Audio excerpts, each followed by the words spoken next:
época de violencia en Colombia.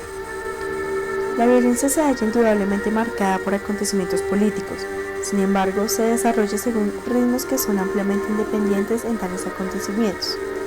En la denominada violencia en Colombia hay una mezcla heterogénea de choques electorales, acción política y militar, terror ejercido por mercenarios de toda clase, espíritu de cruzada religiosa, venganzas individuales, desalojo de poblaciones, transferencias de propiedad, extorsión económica, formación de guerrillas organizadas, bandolerismo social, grandes temores campesinos. La violencia se caracterizó por el enfrentamiento entre los partidos liberal y conservador, incluyendo asesinatos, agresiones, persecuciones, destrucción de la propiedad privada y terrorismo por el alineamiento político. La violencia empieza después de finalizar la República Liberal entre los años 1930 y 1942, con la renuncia de Alfonso López Pumarejo a la presidencia de la República. Alfonso López Pumarejo, su gobierno se basaba en las transformaciones de la política agrícola e industrial del país, en el régimen laboral, tributario y judicial, y en la educación universitaria. Su gobierno tomó como lema lo que él denominaba la Revolución en Marcha, orientada hacia la modernización del país y a su ingreso en el ámbito de la economía capitalista. Su renuncia a la presidencia de la República fue debido a la presión política de varios sectores liberales que criticaban su segundo periodo por su mal desempeño en materias económicas y por supuesta corrupción. El Partido Liberal se vio afectado por la ausencia de su líder natural. Mientras tanto, los toldas conservadores se concentraban alrededor del presidente del Directorio Nacional Conservador, Mariano Ospina Pérez, quien fue proclamado candidato por el Partido Conservador y finalmente derrotó a los liberales. Durante el mandato de Ospina se inició la época de la violencia en Colombia. Esto se precipitó con el asesinato de Gaitán, lo que generó disturbios y obligó a Ospina a convocar un gobierno de unidad nacional que fracasó poco tiempo después. Ospina fue objeto de duras críticas por parte del liberalismo, cuya representación parlamentaria intentó adelantarle un juicio político en el Congreso. Al enterarse, decidió cerrar el Congreso en 1949 y tomar medidas autoritarias que inauguraron una década de dictadura civil y militar en Colombia. El creciente caciquismo por los hacendados conservadores se convirtió en motivo de discordias comerciantes liberales. La crispación liberal se convierte en violencia en forma de escaramuzas públicas entre liberales y conservadores, encabezada por Gaitán muchas protestas. A la 1:05 de la tarde del 9 de abril de 1948, Jorge Eliezer Gaitán, a quien se consideraba con el más firme candidato a la presidencia de Colombia por el Partido Liberal, recibió 3 impactos de bala que posteriormente le causarían la muerte.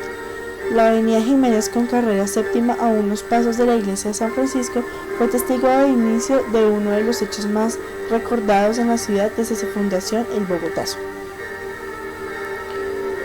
Gaitán salía de su oficina a encontrarse con un joven estudiante de Derecho de origen urbano, de nombre Fidel Castro, a quien, según dicen, le concedería una entrevista con motivo del Congreso de las Juventudes Latinoamericanas. La cita nunca se daría y ese mismo día, sobre las 3 de la tarde, Gaitán moriría en la clínica central, producto de 2 disparos en la cabeza y uno en el pecho. Según testigos, el autor material del magnicidio fue Juan Roa Sierra, quien murió linchado rápidamente por la muchedumbre enfurecida, lo que en gran medida no dejó muchos indicios para investigar los móviles de su asesinato, así como de la autoría intelectual.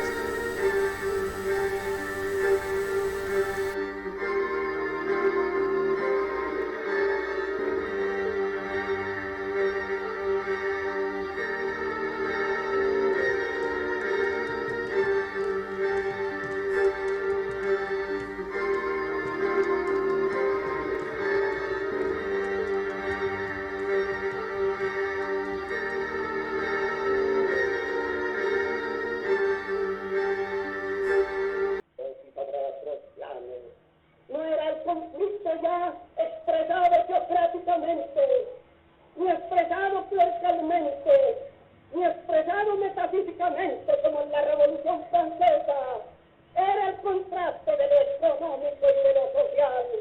Era el hombre que sabía que había una pequeña casta que convertía su influencia política en ventajas económicas y sus ventajas económicas en influencias políticas.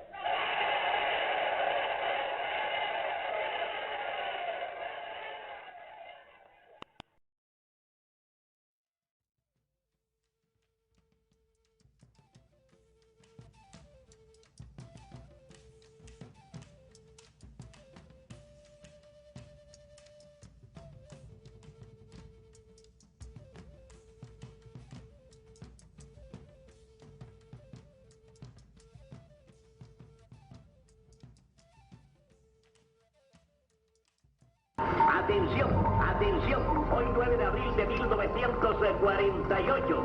En estos momentos acaban de ser pedido el doctor Consejero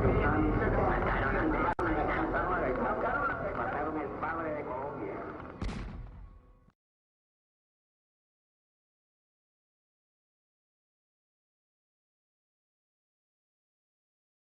Yo no soy yo personalmente, yo soy un pueblo que me sigue, porque se sigue a sí mismo cuando me sigue a mí, pero he interpretado. Producen asesinatos, agresiones, persecuciones, destrucción de propiedad privada, terrorismo, más de 1.500 muertos y 20.000 heridos.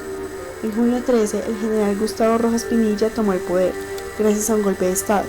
Ofrece fin de guerra y por medio de amnistías más de 5.000 guerrilleros liberales dejan las armas. En 1957, Rojas Pinilla fue derrocado por una junta militar. Convocaron elecciones generales.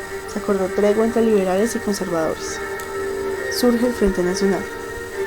El Frente Nacional es una coalición política y electoral colombiana entre liberales y conservadores, vigentes entre 1958 y 1974. La principal característica de este periodo histórico fue el acuerdo de igualdad entre los dos partidos durante ese proceso, ya que planteaba que estos alternaran la presidencia durante sus 16 años de duración y una idéntica cantidad de parlamentarios liberales y conservadores en el Congreso. El principal objetivo de este acuerdo político era la reorganización del país luego de la dictadura del general Gustavo Rojas Pinilla. Las principales causas del Frente Nacional fueron principalmente la existencia de un sistema político que excluía la existencia de movimientos o partidos diferentes a los tradicionales. Las consecuencias fueron el surgimiento del narcotráfico, grupos como el ELN, las FARC, el M-19, extorsiones y conflictos armados.